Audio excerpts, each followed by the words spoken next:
Okay. Well, welcome back to our next edition of Hello World with Mike Cara, as always, proudly broadcasting from Ocoee, Florida, USA, planet Earth. And my guest today is Mr. Neil Nixon, who has written a lot of books. But today we want to talk about the fact that he has written a great book about the Beatles. Of course, I love the Beatles. I'm a big Beatles fan. And the book is Beatles Myths and Legends. And we're here to talk today to Neil all about the Beatles and the book, of course. And first of all, Neil, where do you think your fascination and love of the Beatles comes from? Well, I'm young enough that I don't remember a time before them, and I was so young when they were first massively famous that they just seemed to be kind of mythical creatures. And then, oddly enough, I wasn't a huge Beatles fan when I started finding my own music. That was a generation before me. So I was big into Deep Purple and T-Rex and all the noisy stuff. But the longer I've looked music, the more I just appreciate that they're brilliant. And I've had a radio show for the last sort of 10 years or so. And I've got kind of like an alternative show. So I never thought we'd play a lot of Beatles, but I'm amazed at just how wonderfly they fit into it doesn't matter how far out you want to go, you can often find a Beatles track that will just fit with it perfectly. So we did some Hauntology recently, which is kind of like really weird edge of folk. And the vocal tracks from the bonus edition of Abbey Road just dropped right into that. So I love music, and I just can't believe how good they are compared to so many other people. Wow, great. So then let's talk about, the Beatles. There's so many questions, and I'm sure the questions I have, are some of the questions that you talk about in the book. And I know you've researched the Beatles. So we know that the Beatles pretty much started as a cover band. But I mean, when the Beatles first started out, were they writing original music? Not really, no. And also when they first started out in the 1950s, it wasn't the thing to do to write your own original songs, and it particularly wasn't the thing to do if you were British, because we were most of British rock and roll, give or take a few absolute diamonds, is pathetic pale imitations of what the Americans were doing way better. So no, they weren't. I mean, and when they did, when John and Paul started doing it, they started really to see whether they could manage to do that. They were quite enjoying what they did, but a lot of the early stuff, and I mean, even like One After 909, which is on Let It Be, is a very, very early song.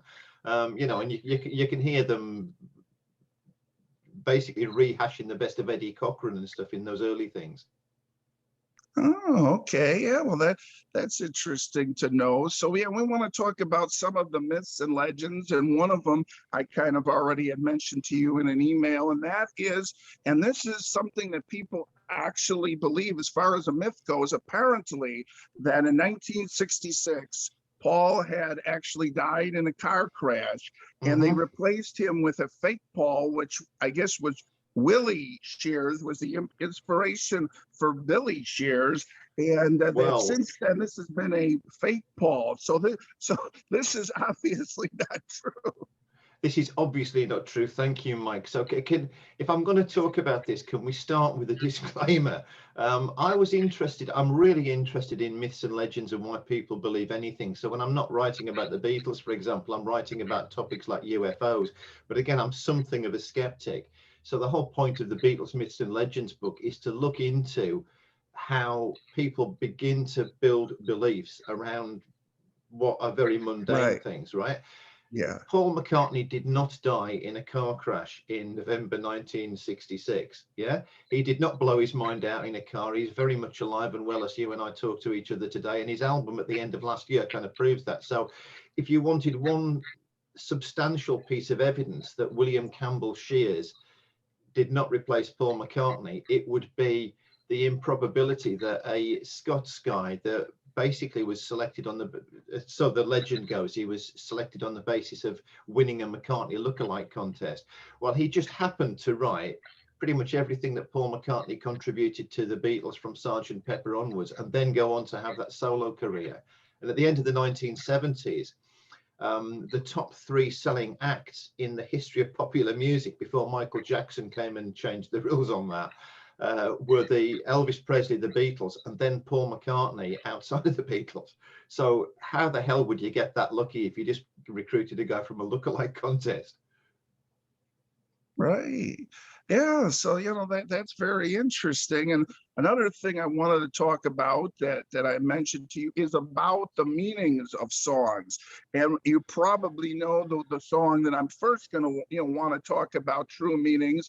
And that's is Lucy in the Sky with Diamonds. You know what I'm getting at. I know what you're getting at. John Lennon always denied it and said that it was a comment that his son Julian had made, and it was about a picture that Julian had drawn at school, and the Lucy in the picture is somebody that he was at school with. I mean, are you wanting a definitive answer on whether he's just trying to sneak the LSD reference through? Yes. The definitive answer is that the definitive books can't agree. Right. And a common sense answer which occurs to me is that it's the way a politician would set it up. He means one thing, but he sets it up so convincingly that he can argue it's another. And I think that's, to a certain extent, John Lennon's genius did go in that direction quite a lot. And he was never that clear about those sort of things when he was being interviewed. By complete contrast, Paul McCartney, interviewed at one point, was talking about a day in the life and made a comment about, whether they were deliberately promoting drugs or not. And he said, well, when they came up with the line between them about I'd love to turn you on, because that is one that they actually did write collaboratively, even then they were doing it occasionally. They kind of looked at each other and thought, yeah, that'll do. As in, we're not going to ever say we're promoting drug use, but on the other hand, if it just gets out there and it has more than one meaning, that will do us no harm at all. Yeah. Right. So now the song with Hey Jude, was that originally Hey Jules? That's what I've heard. I mean, yeah, for the concept thereof, yeah, as in a song consoling Julian Lennon, who Paul McCartney had got quite close to and had seen growing up, and and it's to do with the breakup of John Lennon's marriage and how Julian Lennon was finding that difficult. Apparently, yeah. There's a wonderful book called Revolution in the Head, which, I mean, it's been out a long time now, but it pretty much boils down every Beatles song as to the history of who you're listening to and what the songs mean, if anything. Yeah. Okay. So now, what are some of the actual truths about the Beatles that people might find surprising then? Well, what you mean, as in what are the main myths and legends things that I cover? Yeah. So the myths and legends book, when I did it was look, I'll tell you something. I never hear anybody when they're being interviewed about a book tell you what I'm about to tell you, Mike. Yeah. And yet, right. And yet this is true all the time. So have you ever heard anybody being interviewed on a radio station about their new book and asked why they wrote it? And they say, well, actually, me and the agent were looking at 3 possibilities, and the agent said to me, I can't get a deal for the other 2. It's that or nothing. Yeah. Yeah. Right. Well, so it was more or less like that. Me and I've known the company for a while, Gonzo Multimedia, that did it, and I've done 3 books for them. And myself and the guy that is the editor there used to meet each other at paranormal conferences and everything quite a lot. So we often used to talk about this kind of weird myths and legends thing to do with what people believed. He's an expert on mystery animals when he's not editing these books, so he knows a load of stuff about Bigfoot. And I'm more into UFOs and stuff. And we both had this conversation about, that we've got an interest in the Beatles. And we were discussing it on the phone one day, and it was like, well, nobody's actually written a book about all the various meanings that people have found in the Beatles. And the thing about myths and legends is if you line them all up, it shows you a lot about how people come to believe things. So the Lennon was assassinated story is a straightforward conspiracy theory. It's in there with all the JFK legends and stuff, right? The Paul is dead rumor is one that became briefly an urban legend, and it teaches you a lot about how people will fall for what is basically rubbish, yeah, and then come to believe it. The story about George Harrison dying in the mid-1970s, which is chapter 3, is an urban legend that never happened. It was there and gone in about 5 minutes because really there was never any traction for it. And then the myth about Ringo is that he's not interesting. Yeah, there's loads of stuff about Ringo, but he's a widely misunderstood individual.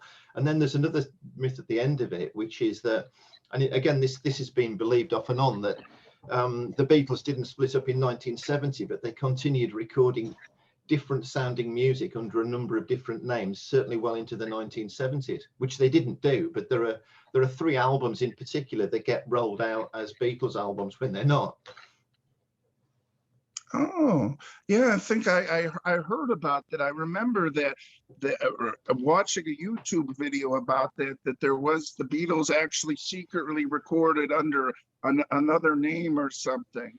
Well, the 3 contenders for that are all very different. So the first claim is that the Residents, an American band called the Residents, I don't know if you're familiar with them, were the Beatles. And the first Residents album has a cover which is an obvious pastiche of the second Beatles album as released in the UK, right?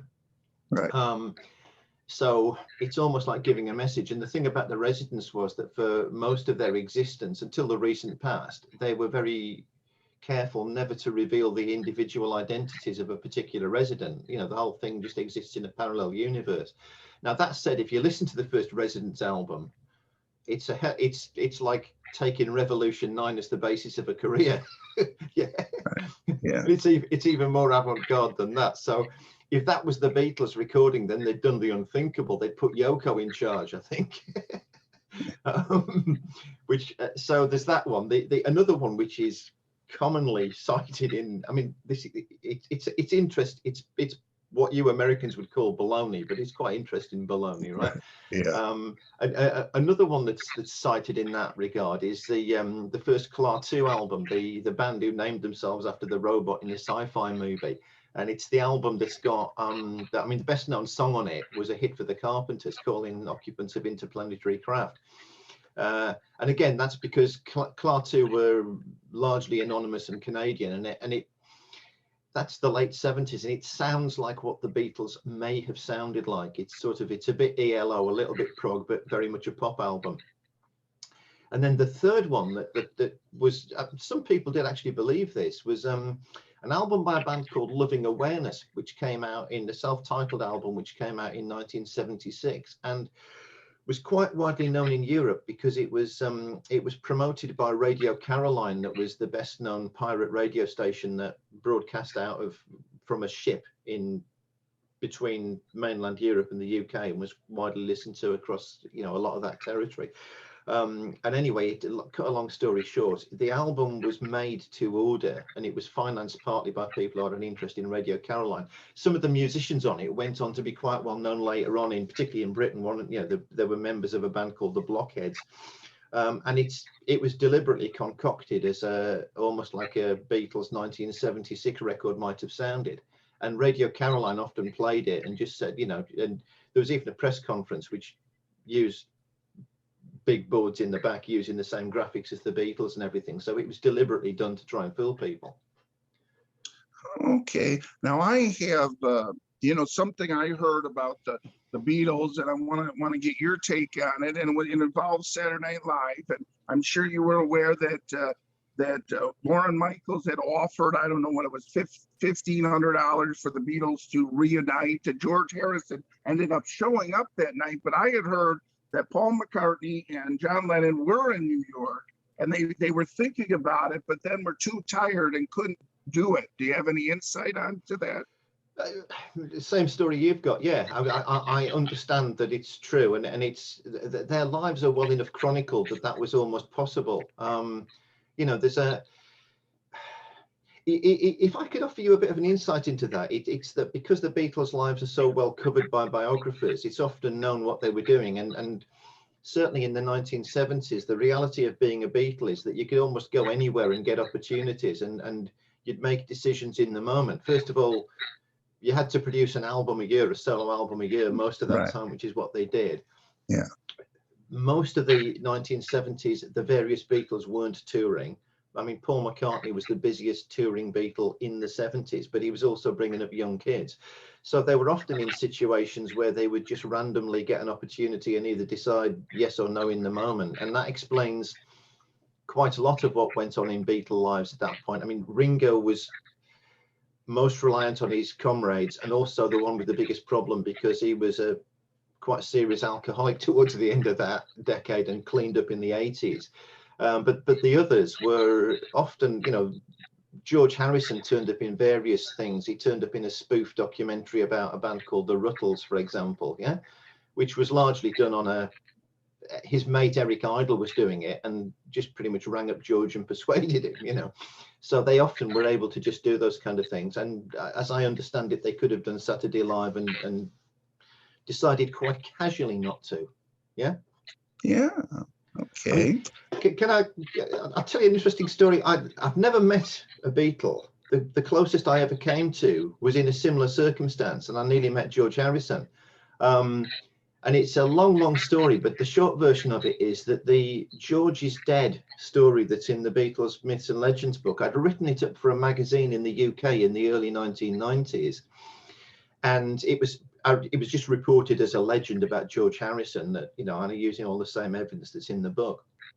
And I got a phone call from a TV show and asking me if I'd go on. This is a guy called Jonathan Ross, who's very well known. He's Britain's David Letterman these days, but he wasn't particularly well known at the time. He was on a Channel 4, which was not, he had a following, but not a huge one. And they asked me if I'd go on and talk about it. And they warned me what was going to happen if I did, which is that I'd be in the middle of my story and George Harrison would walk out behind me and deny that he was dead. And I was up for it. I really wanted to meet George. And the thing was that what they told me, and I take it to be true, but it's not reported in the biographies as clearly as this, was that he was quite seriously thinking about a European tour. And what he was going to do was come out behind me and say, well, I'm not dead. And oh, by the way, I'm going to be playing across Europe this summer. Yeah.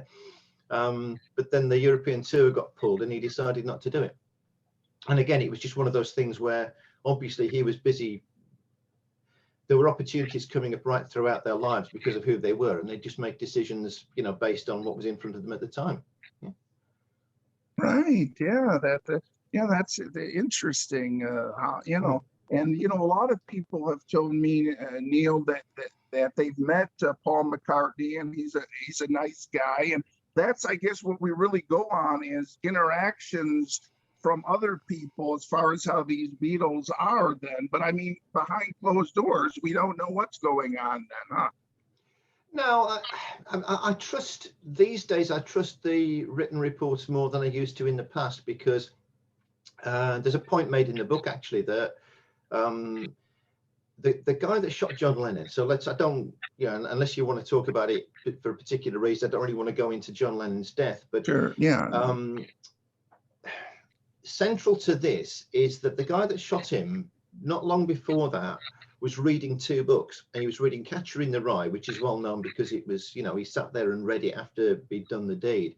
But the other book he'd read around that time was a book called One Day at a Time, which is by a guy called Anthony Fawcett, who it's about John Lennon's life. And it's actually, in retrospect, it's one of the more accurate early biographies, because it describes there's no clear end to the book. It just describes John Lennon trying to live his life, where he's got these collisions of things that are bothering him. Because on the one hand, he's a guy who cares very much about social activism and doing the right thing. On the other hand, he's loaded. Yeah, he's got more money than he ever dreamed possible, and he's, you know, so it can't help the fact that there's a certain hypocrisy about it. And now the argument about Mark Chapman is that he almost read the Catcher in the Rye definition of a phony as the John Lennon thing. But the subsequent biographies of the Beatles and a lot of major rock stars are often rely on a lot of eyewitness accounts, and when they're consistent, you get a picture of who they are. I mean, certainly, if you read about Ringo Starr after he cleaned up, the guy's a living saint. He's, you know, he's a wonderful human being. The planet, yeah, we underrate him hugely, and one of the things that he's done, which he's attested to, is what a really nice guy he is. His all-star band has conspicuously, some of the musicians who've gone through it have been guys who've had alcohol and drug problems.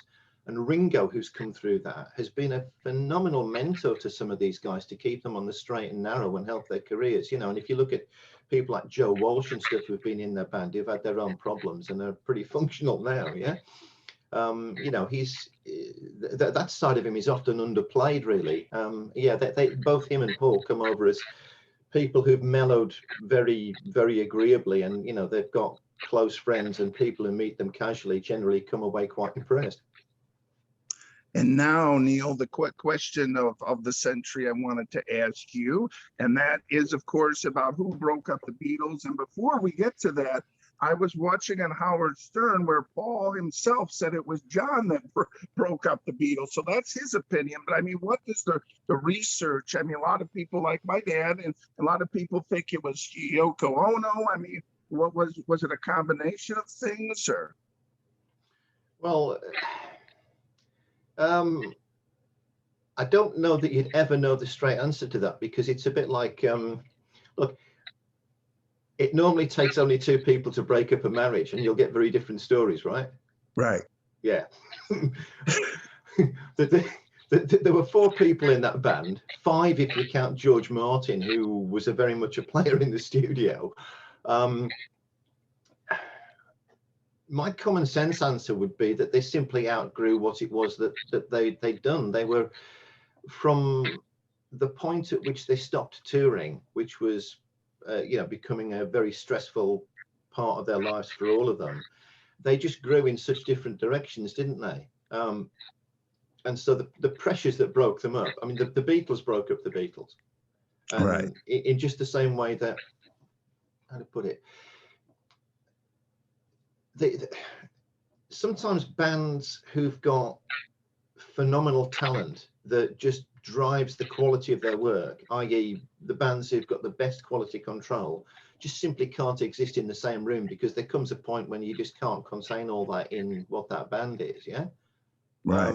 And I was going to say that there are honorable examples of that and quite dishonorable examples, but I'd say Led Zeppelin are an honorable example. You know, that in respect to John Bonham, they've never properly reformed, because Led Zeppelin had four frontmen, and you know, the other three seemed to regard it that he was irreplaceable as a drummer, therefore they couldn't ever be Led Zeppelin again. So that was it. He died and the band was over. Yeah.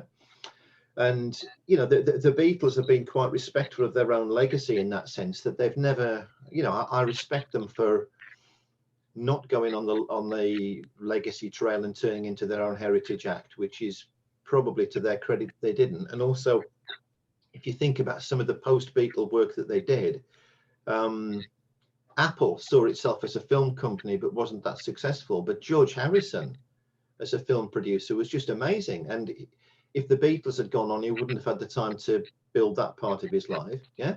I mean, it's interesting because I've people ask me when the first book came out, well, when would they have, if John Lennon had not died, when would they have reformed? And I don't know, Live Aid might have been a bit of a challenge. They might have done what Pink Floyd did, you know, back for 20 minutes and then that's it. Yeah. Right. But they didn't fall out to the point where it was going to be impossible forever. You know, the three survivors came together for the whole anthology thing. Yeah. Yeah. Like three respectful professionals who still liked each other, but probably would not have got back on stage and ever thought that was a good idea. Yeah.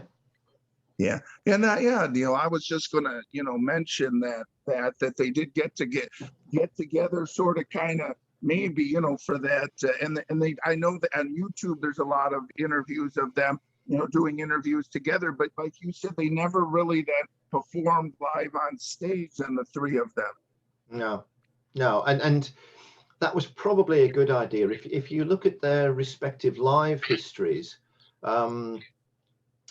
George was the first one to do a proper big American tour, although ironically he was the one who seemed to like touring least, and he only ever did one more tour and that was almost like an off-the-shelf tour. He got Eric Clapton's band to back him and went to Japan, where he was probably guaranteed a respectful audience, and there's quite a good live album came out of it. But there are films of him when he did one or two of the, you know, towards the end of the 80s, when the rock aristocracy started getting together and doing these big gigs to celebrate something or other. Yeah.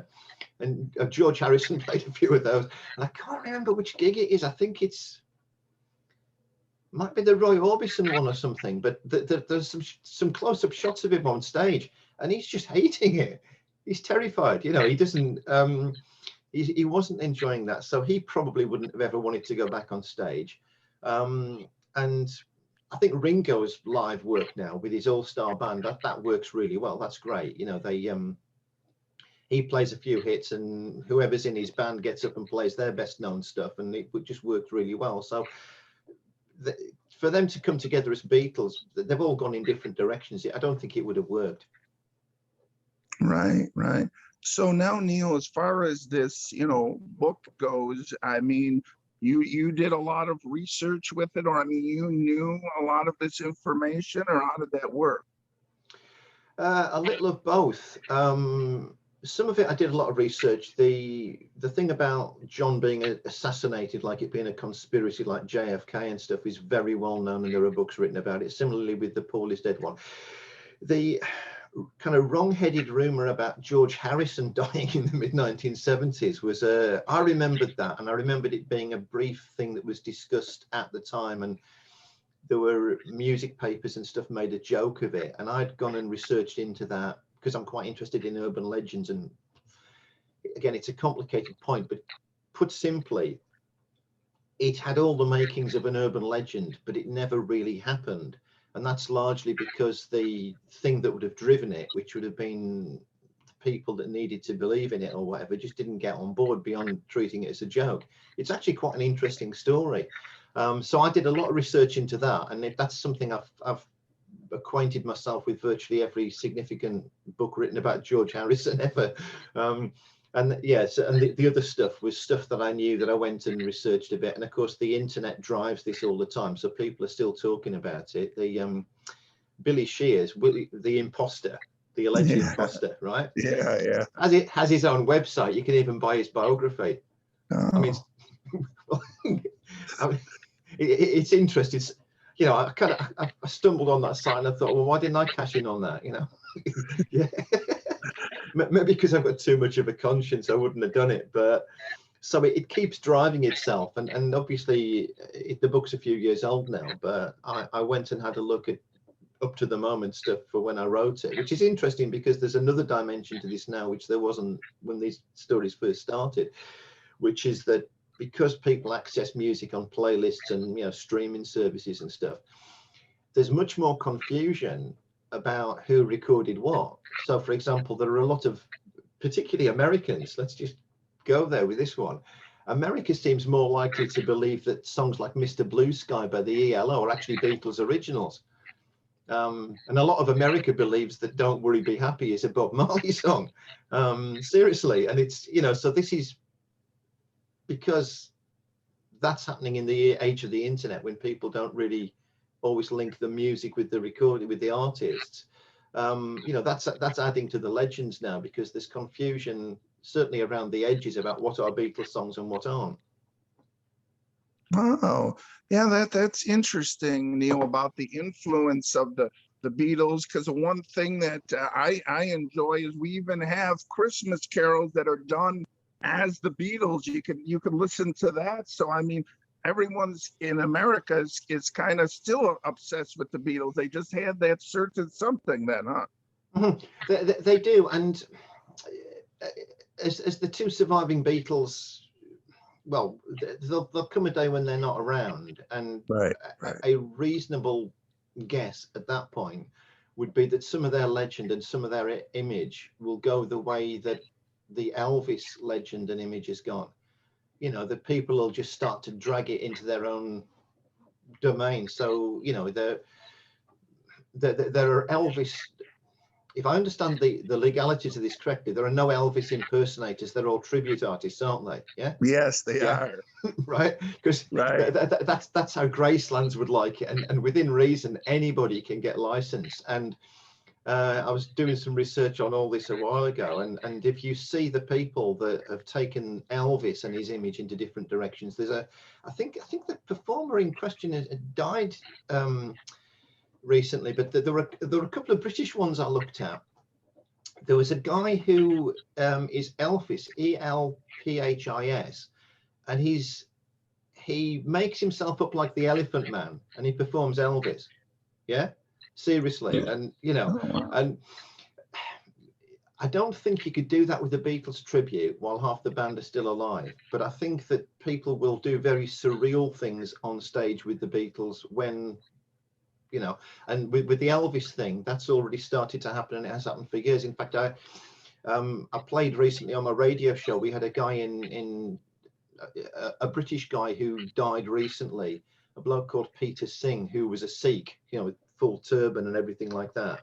Right. And he used to perform as the Punjabi Elvis, and he performed like in an Elvis style, but he had songs about being a Punjabi. So his best known song by a mile was a thing called Rockin' with the Sikh, you know, and it just, the opening line is, I don't smoke dope, I don't drink bourbon, all I want to do is shake my turban. Yeah. Yeah. He's like a comedy act. And I think if you look at how Elvis's image and his likeness and his sound has become kind of surreal, and everybody can just take it and interpret it the way they want, I think that's the future of the Beatles when Paul and Ringo are either not with us or not active anymore. Oh, okay. So yeah, that's great, Neil. A lot of good information. And okay, before we go, then, how does someone get the book? And yeah, you want to mention your website too, please. Oh, okay, yeah. Well, it's not hard to find. The book is called Beatles Myths and Legends. My name is Neil Nixon. I think most Americans will know how to spell Nixon. Yeah. Yeah. Yeah. Right. It's like him, but no relation. And I've got, it's dead simple. If anybody wanted to contact me about that, I mean, I do.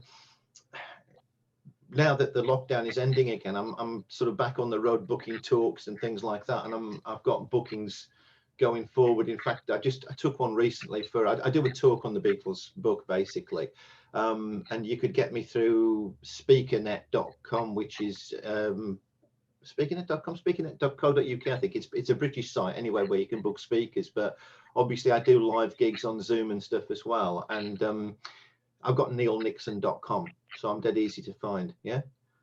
And I'm also quite fortunate that there is no world famous Neil Nixon. So if you put Neil Nixon into the internet, there's a reasonable chance you'll find me. I think I've got the only Neil Nixon Wikipedia page at the moment, so I'm not hard to find. Yeah. Okay, Neil, thanks so much for your time. If you'd like to, I think we'll talk about it later. Maybe we'll have you back about one of the other 29 books that you've written. Yeah, I'd love that, Mike. Yeah, so it's, and yeah, so it's this works then. A nice hot Florida morning and a fairly cool Kent afternoon, we can do that. Yeah. Yeah, great. Yeah. Great. Any final thoughts or anything else you'd like to mention here? No, I appreciate coming on. I love doing things like your podcast, because apart from anything else, I get to talk about the stuff I'm really enthusiastic about, which is great. So you just keep the podcast coming, Mike. I would love to come back and talk about UFOs or something at some point. That would be great. Yeah. Yeah, that'll be great. Okay, my guest is Neil Nixon, and you've been listening to to Hello World with Mike Cara. And please catch us again next time. Okay. Thank you, Mike. Cheers.